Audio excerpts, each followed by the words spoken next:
Bismillahirrahmanirrahim. Assalamualaikum warahmatullahi wabarakatuh.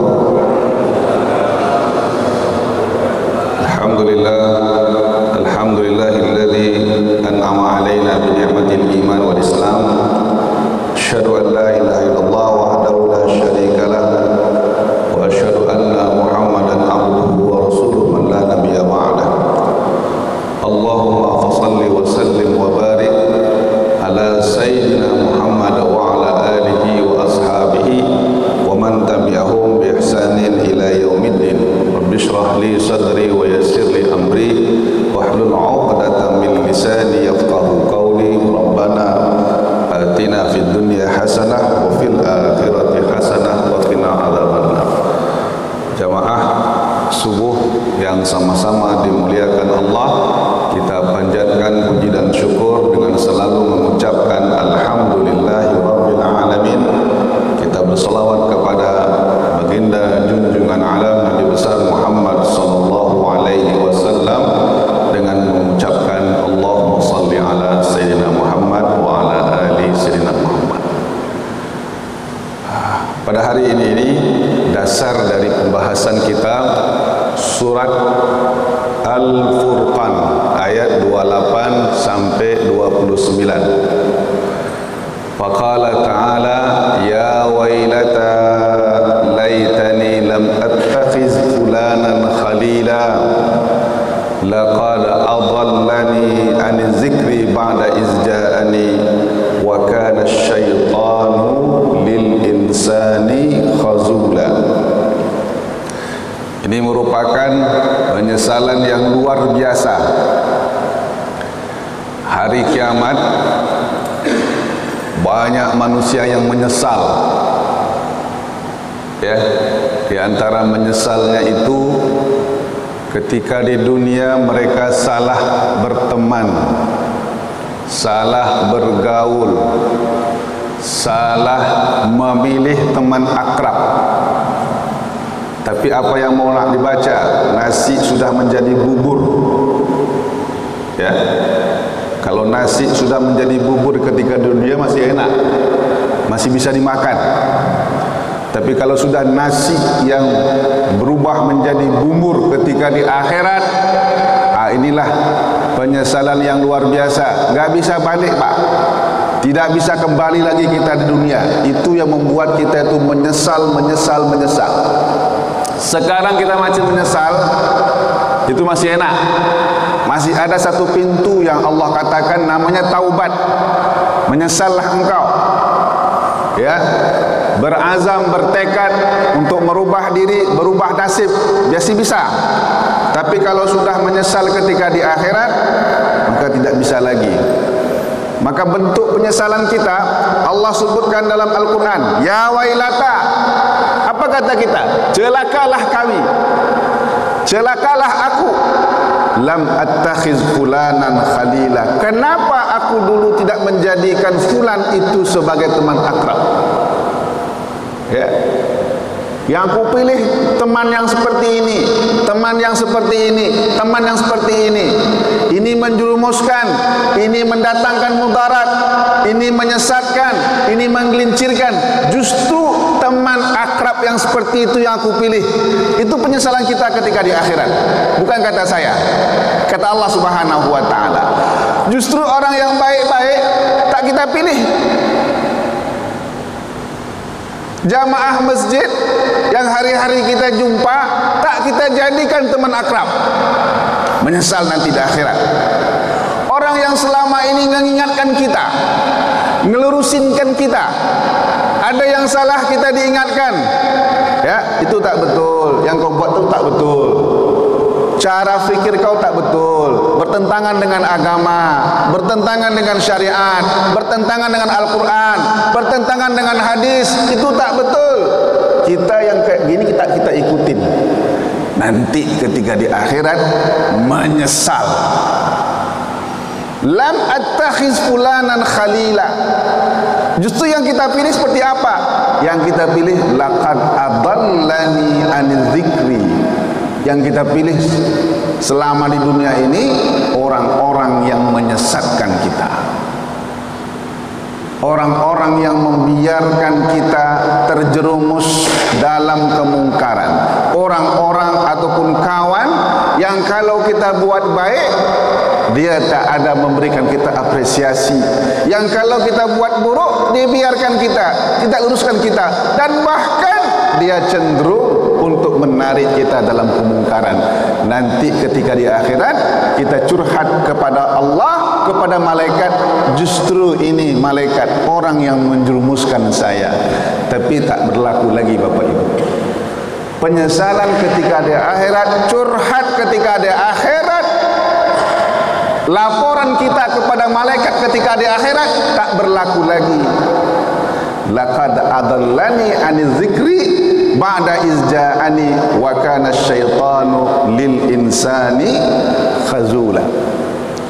Jamaah subuh yang sama-sama dirahmati Allah Subhanahu wa taala, itulah dahsyatnya apa yang Allah sebutkan dalam surah Al-Furqan ayat 28-29. Penyesalan yang luar biasa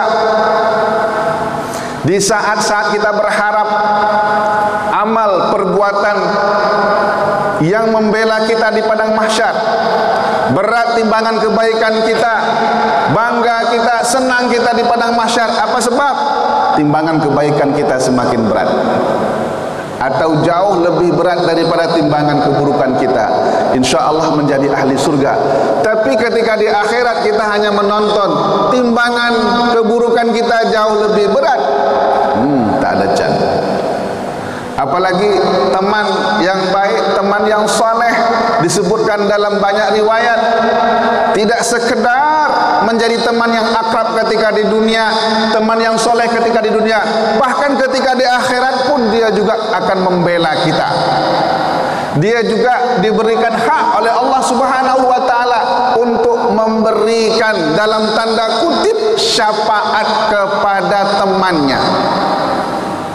Jadi Bapak Ibu, tidak hanya syafaat itu dari Rasulullah SAW, tidak ada syafaat, tidak hanya syafaat itu dari ibadah-ibadah kita, bahkan dari teman-teman yang saleh, yang akrab dengan kita, mereka juga berhak untuk memberikan syafaat kepada Rasul, kepada kita, teman-temannya. Tidak hanya syafaat Rasulullah SAW. Syafaat seperti apa? Kesaksian. Mereka bersaksi di hadapan Allah, di hadapan malaikat, bahwa kita ini adalah teman mereka. Disebutkan dalam sebuah riwayat dari Imam Al-Hasan Al-Basri, ada 10 orang pemuda akrab ketika di dunia, saling mengingatkan satu dengan yang lain dengan kebaikan-kebaikan. Bahkan ada satu orang, dia inilah yang mengajak teman-temannya ini, fulan-fulannya ini, untuk menjadi orang-orang baik. Maka di padang mahsyar, sebagaimana Allah kumpulkan teman-teman tadi, yang 10 orang tadi, maka dikumpulkan kembali mereka ketika di akhirat. Kumpul lagi Pak. Jangan kita khawatir. Kalau hari ini kita berjamaah di Masjid Marselia ini, barang-barang jumpa fulan, bercengkrama dengan fulan, berdialog dengan fulan, meluruskan satu, meluruskan yang lain, mengingatkan satu, dan saling mengingatkan. Insya Allah nanti di padang mahsyar kita akan jumpa lagi Pak. Itu fadilahnya kalau kita punya jamaah, punya teman yang soleh, sebagaimana yang diriwayatkan oleh Imam Al-Hasan Al-Basri. Kumpul lagi nanti di akhirat. Cuman kurang satu. Disebutkan dalam riwayat ini, yang tadinya 10 kurang satu, maka tercari-carilah oleh yang 9 tadi. Kan kurang satu ya. Dicari-cari, mana fulan ini, mana fulan ini, mana fulan. Tak jumpa. Maka mengadulah yang 9 orang teman yang tadi sejak di dunia sudah berkumpul, sudah berteman. Dia tanya kepada malaikat, mana kawan kami yang bernama fulan. Kata malaikat, kalau fulan bin fulan mampir sebentar di neraka, kalian langsung, tak ada hambatannya, langsung amal soleh luar biasa, ibadah, wirid, hablum minallah luar biasa, hablum minan nas luar biasa, langsung mampir, langsung ke surga. Adapun fulan yang satu itu, yang kawan kalian itu, mampir sebentar neraka. Nangis Pak, 9 orang tadi nangis. Kok bisa? Padahal yang satu memberikan saksi, padahal dia itulah yang ngajak saya. Saya dulu begajul, saya dulu bejat, tak ada salat, tak ada puasa. Dia itulah yang ingatkan saya, yang ngajak saya untuk tahu masjid, yang ngajak saya untuk begini. Dia itulah, kata fulan, memberikan kesaksian kepada yang mampir ke neraka tadi. Kata yang satu lagi, dia itulah yang ngajarkan saya bagaimana berzakat. Saya dulu nggak mau berzakat, tidak mau membayar zakat, tapi dia ingatkan saya bahwa tunaikan zakat itu adalah haknya Allah dan haknya manusia, tunaikan. Maka saya tunaikan zakat dengan asbab fulan itu. Pokoknya setiap kawan-kawannya tadi memberikan kesaksian di hadapan malaikat, maka malaikat itu pun juga melaporkan kepada Allah Subhanahu wa taala tentang semua kesaksian daripada teman-temannya. Apa kata Allah? Coba kita perhatikan. Kalau begitu, keluarkan segera dia dari neraka, masukkan ke dalam telaga Al-Kautsar, bersihkan badannya, pertemukan dan jumpakan dengan teman-temannya di surga. Coba Bapak Ibu bayangkan bagaimana fadilah, keutamaan berkawan bersama orang-orang saleh. Tidak hanya maslahatnya ada ketika di dunia, tetapi maslahatnya juga sampai ketika di akhirat. Itu selalu dibahas oleh para ulama dalam kitab-kitab babu fadlu sahabati as-salihin, bab keutamaan bersahabat akrab dengan orang-orang saleh. Jadi jelas Bapak Ibu, mulai saat ini 1000 kawan baik itu sedikit. Jangan pernah kita berkata, ya, oh udah banyak Pak Ustaz, udah 1000, sikit baru itu. Sementara satu musuh itu sudah banyak.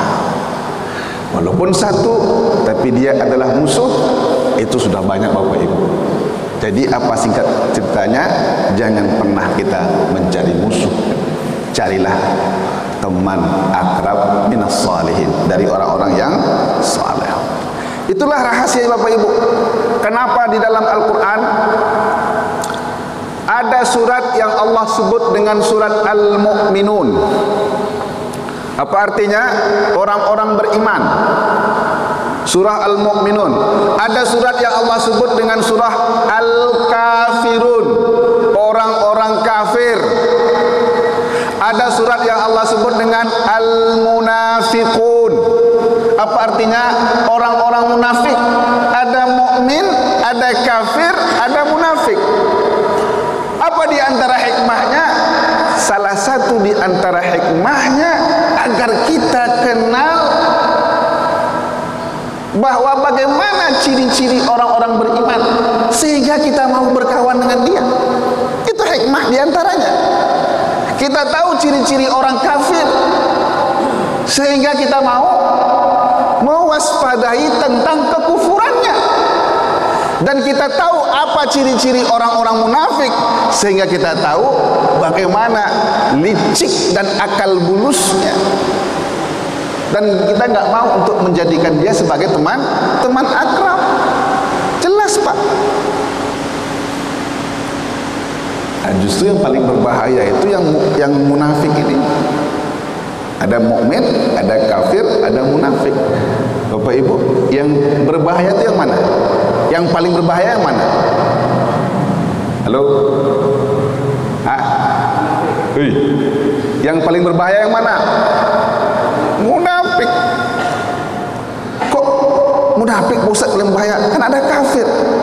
Bapak Ibu, kalau mukmin udah jelas. Mukmin qad aflahal mu'minun. Sungguh beruntunglah orang-orang yang mukmin.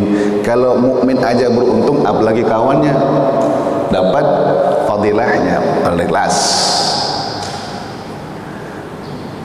Surah Al-Baqarah Allah jelaskan ciri-ciri orang beriman, ciri-ciri orang bertakwa di awal surah Al-Baqarah 6 ayat. Kita pindah Al-Kafirun. Setelah itu Allah jelaskan orang-orang kafir dalam surah Al-Baqarah. Ba'da penjelasan orang-orang beriman, tapi nggak banyak Bapak Ibu, cuman 3 ayat saja. Kenapa? Kata para ulama, orang kafir dah jelas. Kalau mukmin misalkan dia berada di barisan saf yang jelas di depan, maka orang kafir di belakang, berhadap-hadapan. Gitu. Jelas. Ciri-ciri sudah juga jelas.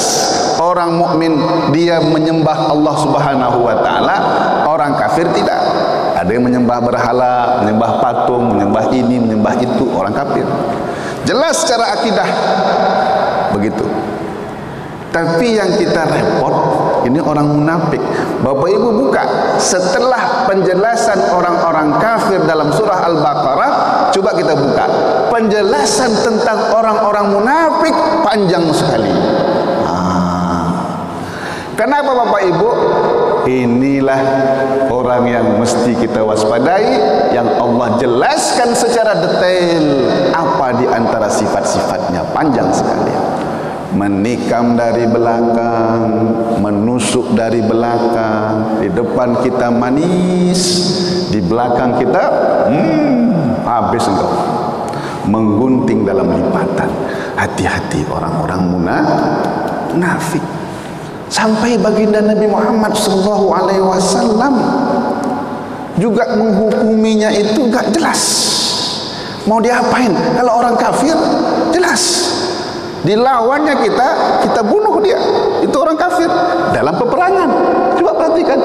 Tapi orang-orang munafik gak bisa. Gak bisa. Kenapa? Karena masih mengucapkan asyhadu alla ilaha illallah wa asyhadu anna muhammadar rasulullah. Susah Pak. Karena dia masih mengakui depan kita bersyahadat. Dia masih mengakui Allah sebagai Tuhan, Nabi Muhammad sebagai, tapi depan kita, belakang tak mau sholat. Wa idza qamu ila sholati qamu kusala. Kalaupun dia sholat malas, ya, atau diajak sholat banyak alasan, ya, macam-macam. Tapi kenapa sekarang ini Islam ataupun orang-orang mukmin mengalami kemunduran, sementara orang-orang mukmin pada masa Rasulullah mengalami kejayaan? Padahal kata Pak Ustaz, ketika itu juga ada orang-orang mukmin, ada juga orang-orang kafir, dan ada juga orang-orang munafik. Sekarang juga sama Pak Ustaz. Begitu juga. Apa yang membedakan? Yang membedakan adalah dulu pada masa Rasulullah SAW, orang mukminnya jauh lebih banyak dari orang-orang munafiknya. Orang munafik ada, tapi sudah bisa dihitung dengan jari. Hati-hati kata Rasulullah, fulan waspada. Bukan suuzon, waspada. Suuzon tak boleh, tapi waspada wajib, perintah agama. Fahzaru. Itu hati-hati. Kata Rasulullah, waspada fulan. Lidahnya bercabang. Jadi dulu sudah ada orang munafik, tapi yang membedakan adalah dulu orang-orang beriman jauh lebih banyak, sementara orang munafiknya sedikit. Kalau sekarang Pak, macam mana? Sekarang macam mana?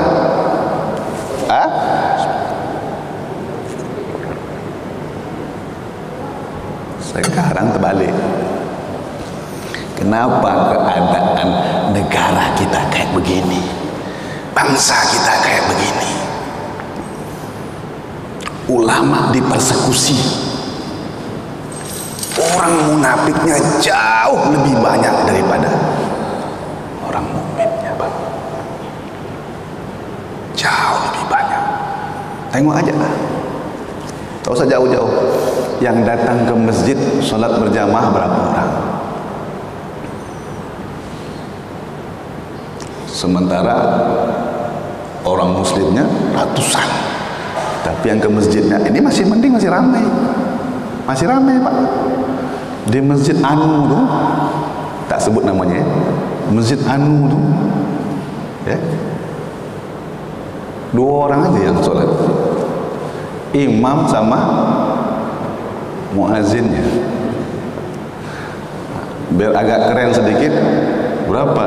2 saf ustaz yang solat. 2 saf. Saf imam sama saf makmum. Biar keren dikit. Itu Pak. Itu menandakan gampang aja. Kita kalau tak usah survei-surveian, tak usah polling-polling, tak usah.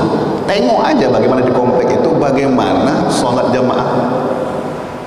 Tengok aja. Saya ditanya oleh Pak Kemenak untuk bagaimana mengetahui kondisi religius, kondisi agama di sebuah komplek. Gampang Pak Kemenak bilang. Gampang, nggak perlu survei-surveian, nggak perlu tanya-tanyaan. Gimana Pak Ustaz? Tengok aja sholat berjamaahnya.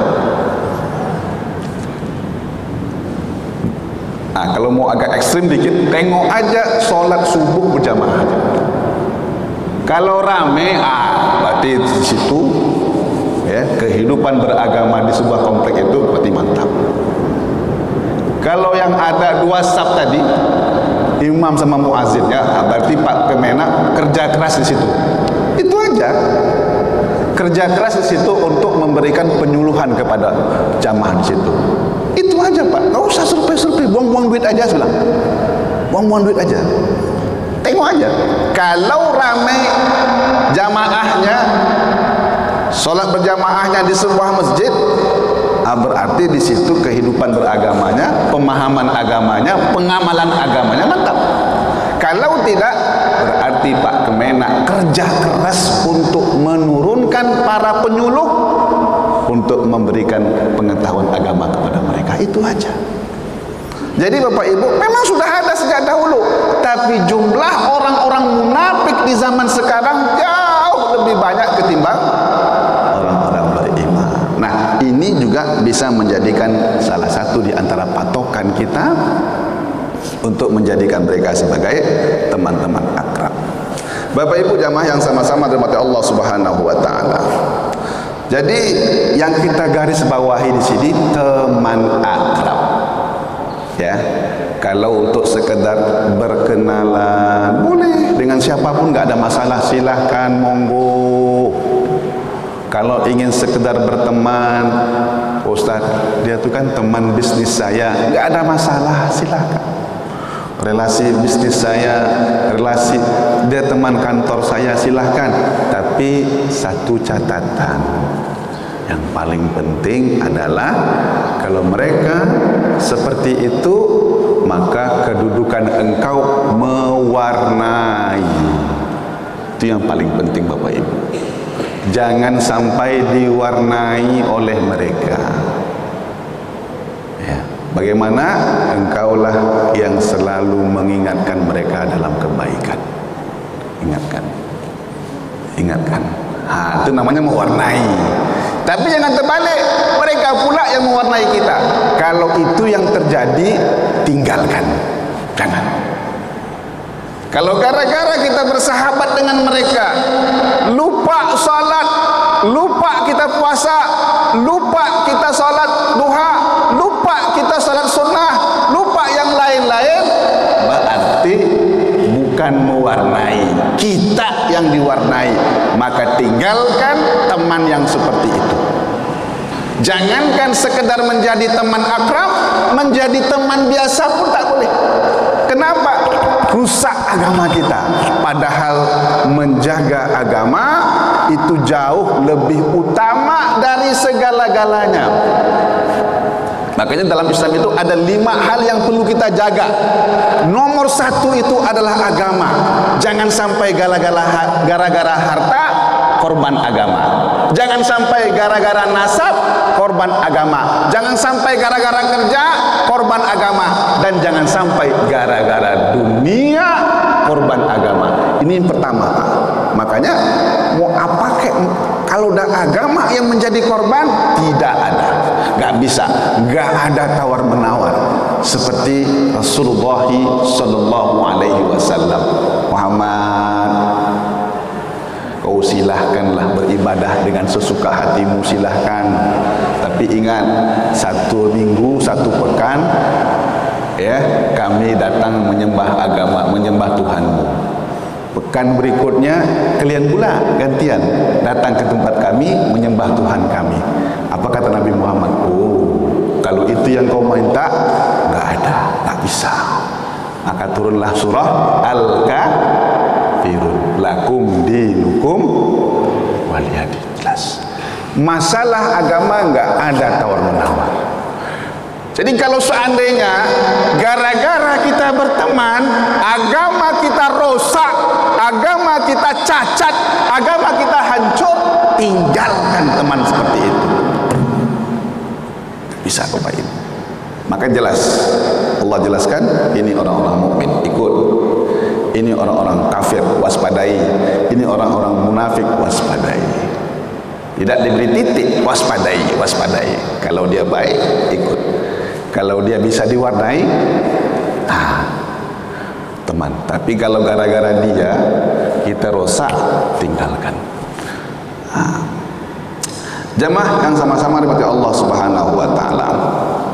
Bahkan Bapak Ibu, saking pentingnya masalah ini, Allah yang langsung jelaskan siapa orang-orang soleh yang mesti kau jadikan teman akrab, siapa orang-orang yang tidak baik yang jangan sampai kau jadikan bukan teman akrab.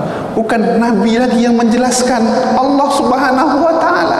Bayangkan, setahu kami yang dhaif ini, yang kurang ilmu ini, kalau di dalam Al-Quran Allah biasanya Allah hanya menjelaskan yang umum-umum saja, Pak. Kalau bab rinciannya itu yang menjelaskan Nabi Muhammad. Betul, Pak? Misalkan coba bab salat saja. Ini penting ini. Aqimus salata wa atuz zakat. Tunaikanlah tegakkanlah salat, bayar zakat. Bagaimana cara kita menunaikan salat? Bukan dalam Al-Quran, dalam hadis Allah jelaskan. Bagaimana cara kita menunaikan zakat, zakat mal, fitrah, dan zakat-zakat yang lain? Bukan dalam Al-Quran, dalam hadis Rasul jelaskan. Jadi ruku, sujud, duduk antara dua sujud, i'tidal, takbir, salam, tidak ada dalam Al-Quran, Bapak Ibu. Nabi yang menjelaskan dalam hadis, bahkan ada hadis umumnya, sallu kama ra'aitumuni usalli. Kalian salatlah ya sebagaimana kalian tengok aku salat. Begitu Rasulullah katakan kepada para sahabat. Tapi Bapak Ibu bisa bayangkan ciri-ciri teman akrab dari orang-orang soleh Allah jelaskan dalam Al-Quran. Artinya ini luar biasa pentingnya. Ciri-ciri orang-orang yang tidak baik jangan sampai kau jadikan teman akrab, juga Allah jelaskan dalam Al-Quran agar kita bisa waspada. Yang pertama, Bapak Ibu, kata Allah Subhanahu wa taala, teman akrab orang-orang soleh apa ciri-cirinya? Selalu mengajak, selalu membawa, baik langsung ataupun tidak langsung, kita ini selalu diajak oleh mereka untuk mengingat Allah. Itu Pak.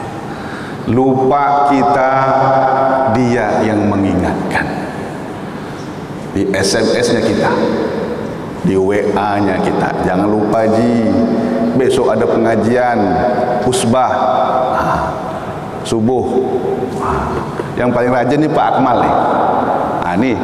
Ini habis ini jadikan Pak Akmal sebagai teman akrab kita. Amin. Subuh tuh.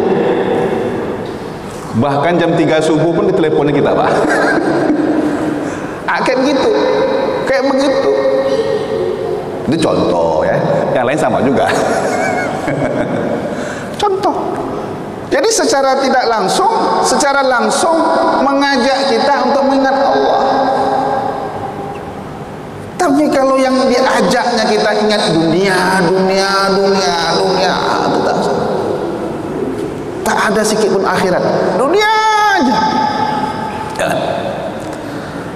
Baca Al-Kahfi 28.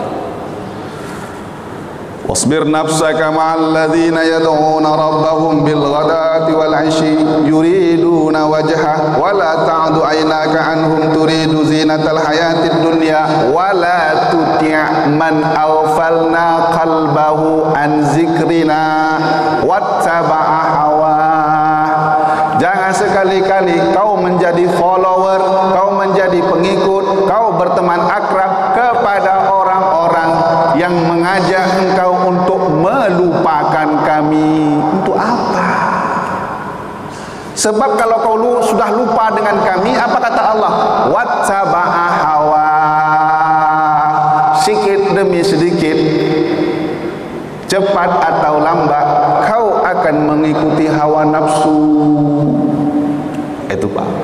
Kalau yang kita ingat itu dunia, tak ada kita ini ingat Allah, tak ada kita berzikir, tak ada kita berdoa, habis sholat kabur kita, gak ada doanya, gak ada zikirnya. Lalu kapan kita zikir pada Allah Ta'ala? Apa yang terjadi? Wattaba'a hawa. Nafsu Bapak Ibu yang akan menguasai kita. Ini kalau seandainya kita tidak punya teman akrab dari kalangan orang-orang soleh.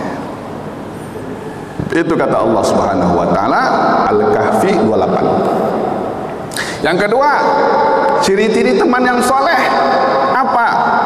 Selalu menguatkan keimanan dan komitmen terhadap ajaran Islam.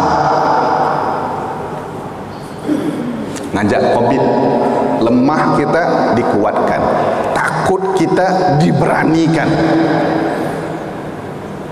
down kita dimotivasinya kita, diangkatnya semangat kita, diberikan kabar gembira. Itu teman-teman soleh yang layak untuk dijadikan teman akrab. Bapak Ibu ingat bagaimana kisah hijrah Nabi Muhammad sallallahu alaihi wasallam? Nabi Muhammad siapa teman hijrahnya? Halo. Siapa teman hijrah Nabi Muhammad?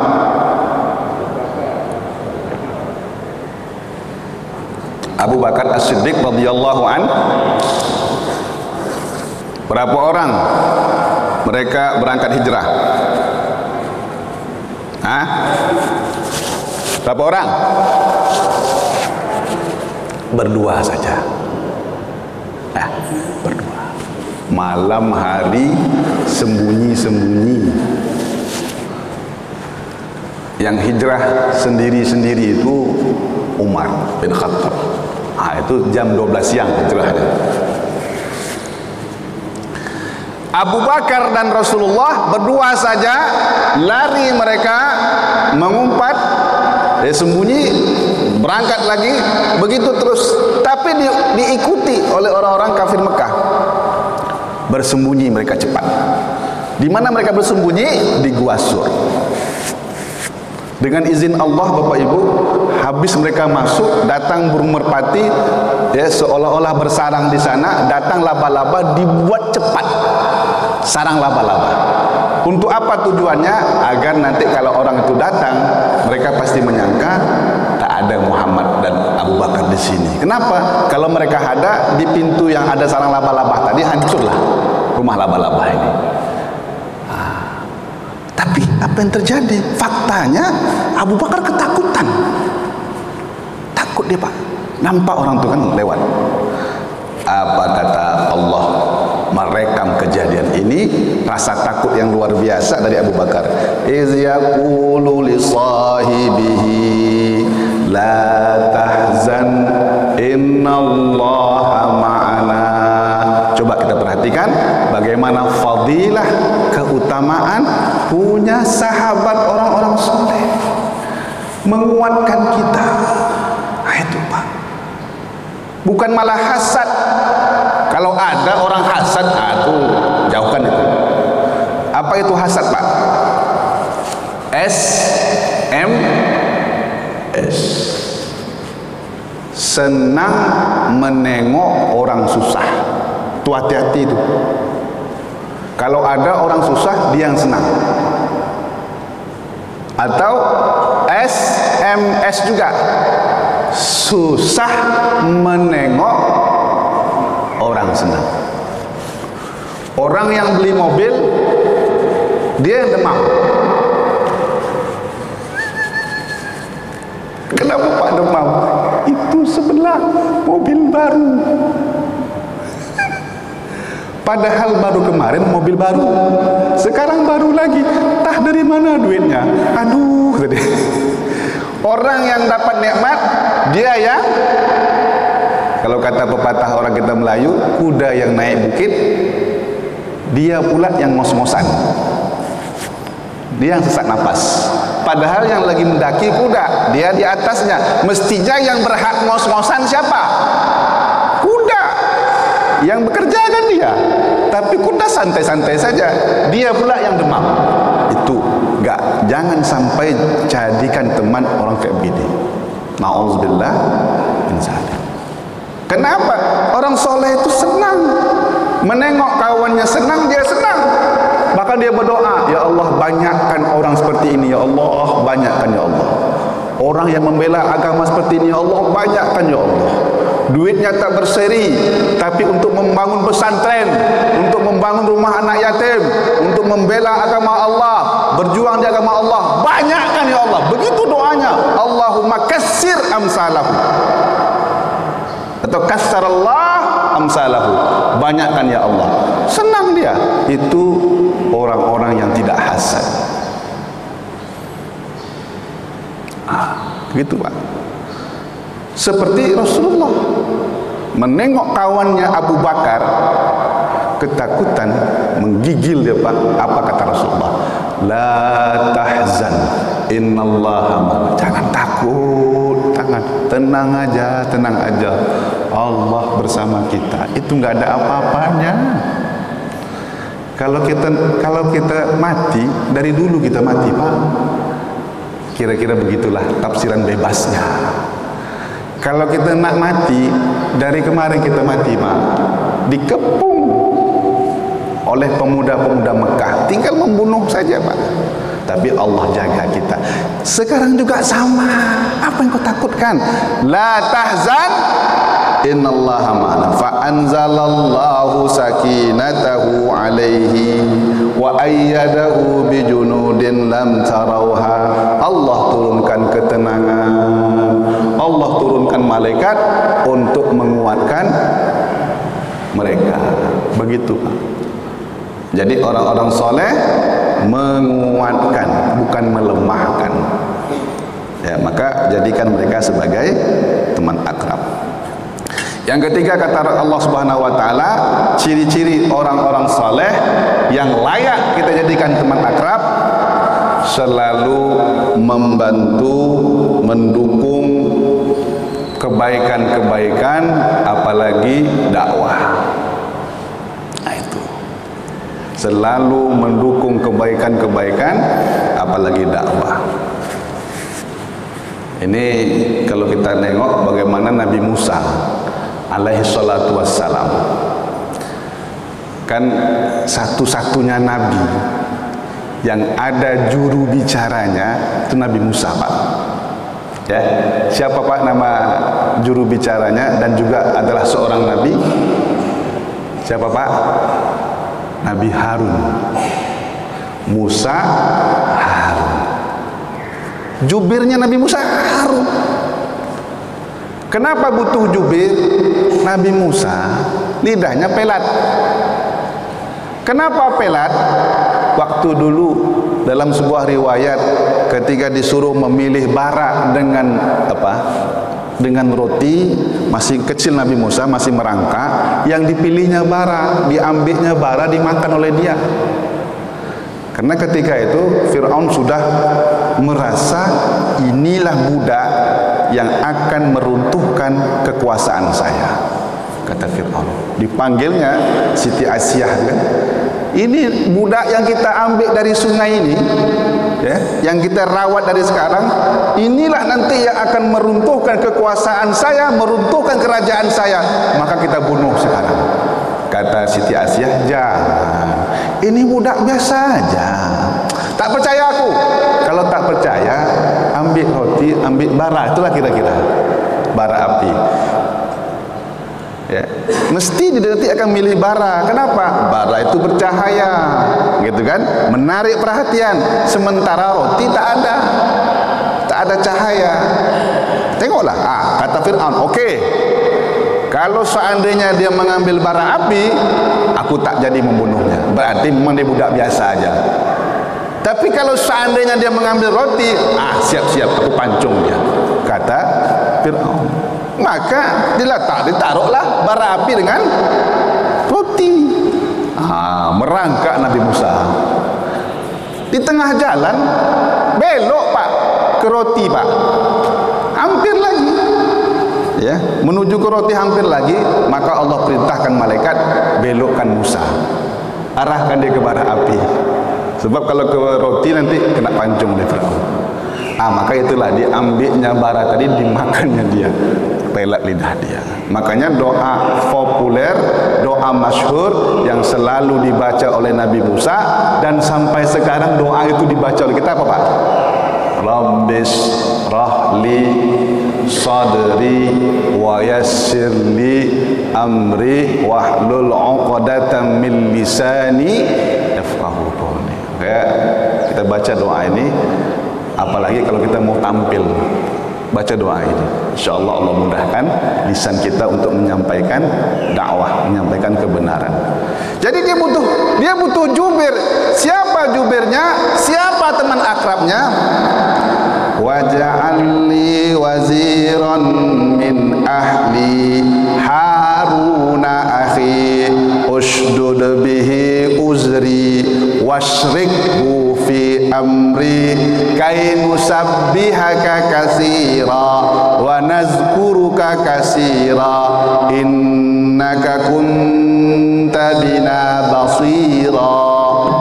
Ya Allah, jadikanlah sebagai teman akrabku, jubirku dari kalangan keluargaku Harun.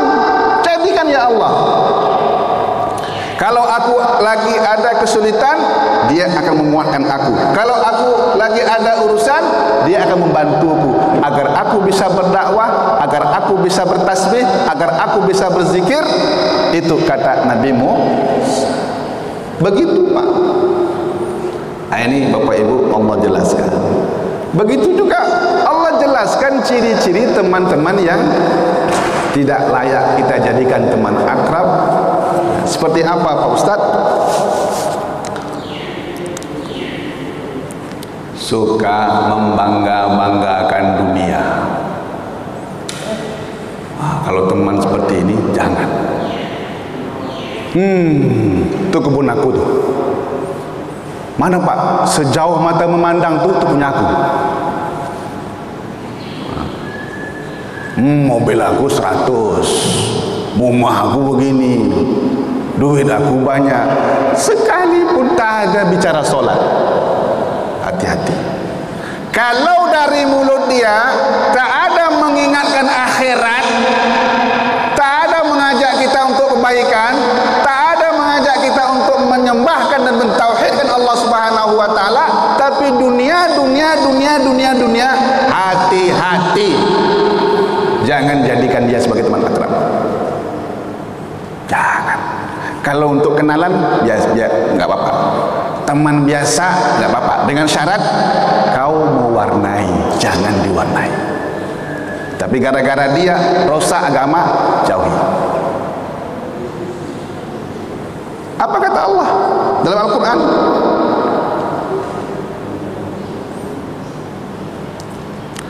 wa kana lahu samarun faqala li sahibihi wa huwa yuhawiru ana aktsaru minka malan wa a'azzu nafara. Ini dalam surah Al-Kahfi. Al-Kahfi yang punya kebun luas. Ini kalau kita kayak sekarang sawitnya ribuan hektar. Bawa temannya, tepuk dada dia. Kau tengok tuh, ya, itu punya saya, ya. Ana aksaru minka malan. Tempat ini aku yang lebih banyak sawitnya. Kebunnya itu kebun aku yang paling luas. Pokoknya duit tak berseri, ya itu. Pokoknya itu aja yang muncul. Dunia. Jabatan. Kekuasaan. Itu aja yang dibangga-banggakan. Sikit pun tak ada mengingatkan kita kepada akhirat. Jangan jadikan yang seperti ini teman akal. Begitu kata Allah Subhanahu wa ta'ala. Yang kedua, suka memalingkan yang baik menjadi buruk, atau yang buruk dia kemas menjadi baik. Itu hati-hati juga.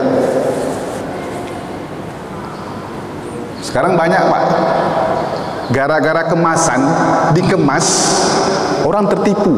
Betul, Pak? Yang baik jadi buruk. Banyak sekarang. Ini masalah packing, Pak. Isinya buruk, tapi karena dikemas dengan sebaik-baik kemasan, kita tertipu. Banyak kawan-kawan yang tertipu dengan yang seperti ini.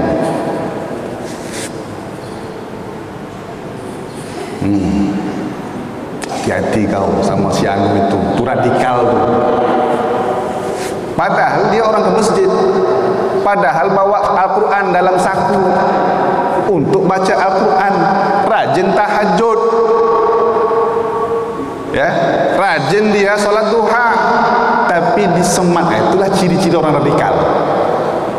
Itu kan isi baik, tapi dikemas sebagai isi yang sebagai kemasan yang buruk, sampai orang-orang pun menganggap iya tak iya juga ya.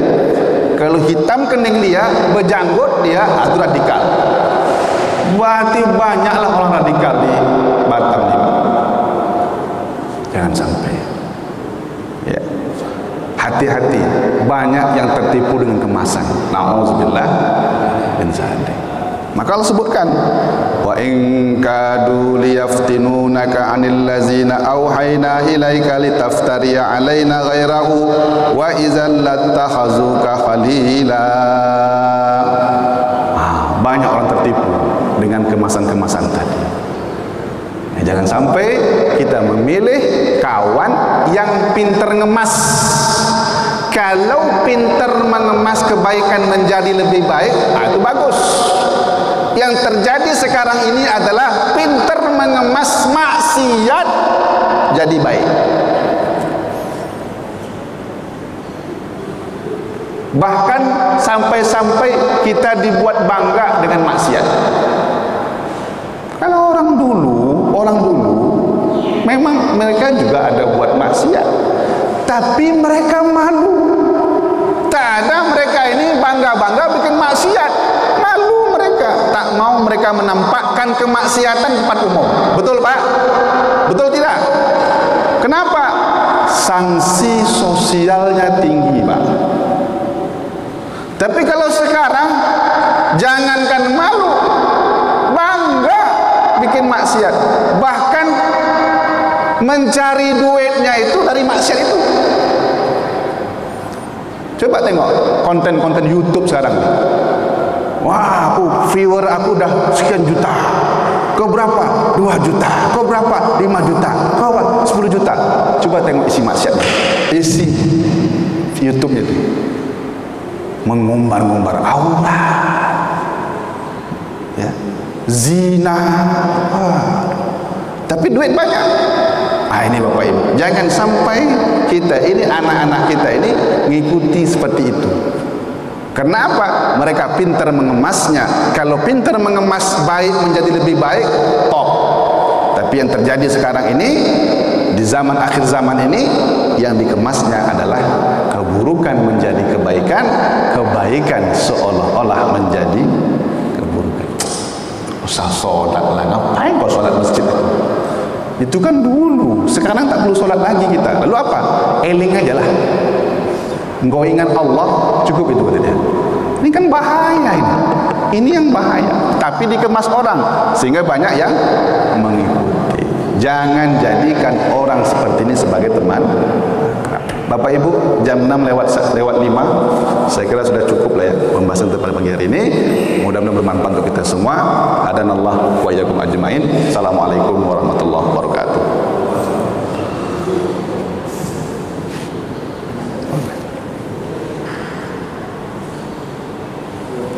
Ya, alhamdulillah dari jemaah yang mau bertanya pada sekitar bulan ini.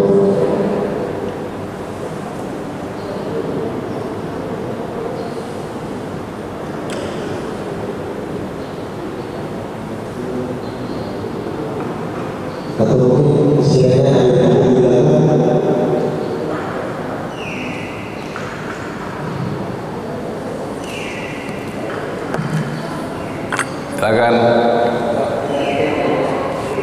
Kayaknya mau dipancing dulu nih. Pak RT ya.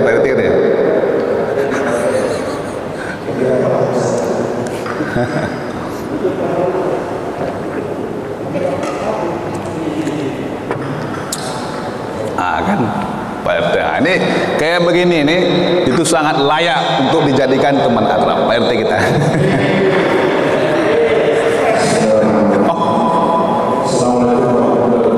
Waalaikumsalam warahmatullahi wabarakatuh.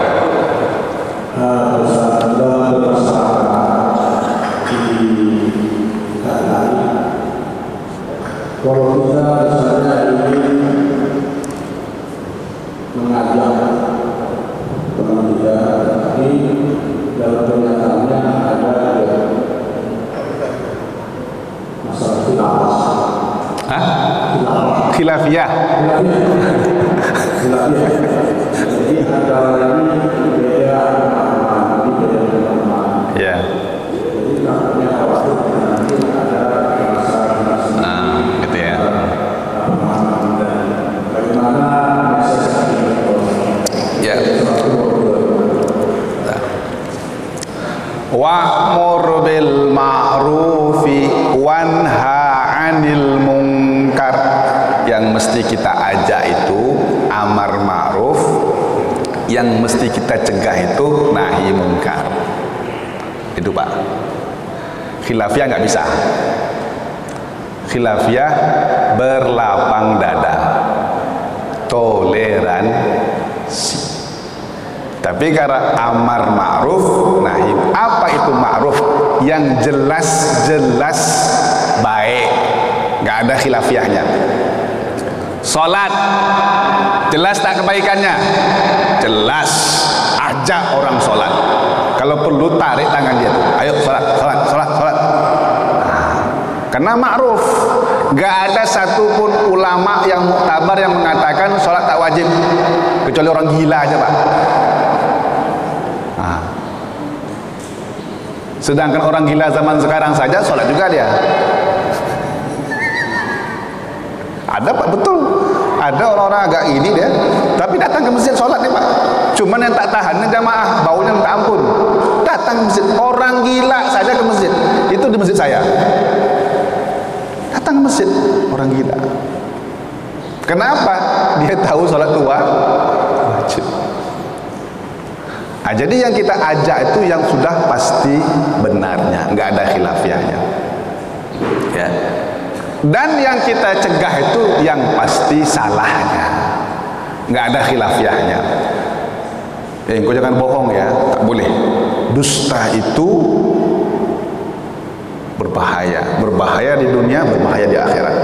Nah, itu mesti jangan kau bohong. Ya, karena semua orang baik muslim ataupun non muslim sepakat tak ada yang suka berbohong. Bahkan orang berbohong sendiri nggak suka berkawan bersama. Betul Pak? Betul Pak. Dia suka bohongin orang, tapi dia nggak mau dibohongin. Itu tandanya bahwa ini jangan dikawanin. Sama juga, jangan pelit engkau, bantu orang, bantu. Ah, itu mesti, tak ada khilafiah itu. Nah, bantu, kau bantu orang, dunia akhirat hidup kau selamat. Di dunia kau didoakan orang untuk baik, Allah jauhkan dari mara bahaya, Allah jauhkan dari mudarat, Allah angkat rezeki kau. Di akhirat luar biasa. Nah, itu amar ma'ruf jelas, sebab sepakat baik yang muslim non muslim sepakat bahwa ya orang yang tidak pelit itu, orang yang dermawan itu disukai orang. Nggak ada orang nggak suka, nggak ada orang nggak suka kepada orang dermawan. Bahkan orang pelit pun mau juga dia berkawan bersama orang,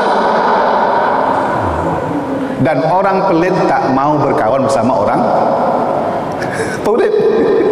Sesama orang pelit tak mau berkawan, padahal grupnya sama, gennya sama, nasabnya sama, keluarganya sama. Apa nama nasabnya? Pelit. Tetapi sesama mereka tak mau berkawan. Cobalah, itu tak perlulah kita survei, tengok aja lah di tempat kita ini. Begitu. Itu namanya amar ma'ruf nahi jelas. Tapi yang namanya khilafiyah jangan. Tak boleh kita ini, tak boleh kita paksa, tak boleh kita ini. Sudah kita berikan semacam argumentasi, sudah tuh kita berkawan ya. Jangan pula gara-gara ini kita bertengkar pula, jangan. Itu tetap harus ada alasnya, harus diberi alas itu. Ini khilafiyah biasa. Itu Pak ya. Wallahu a'lam.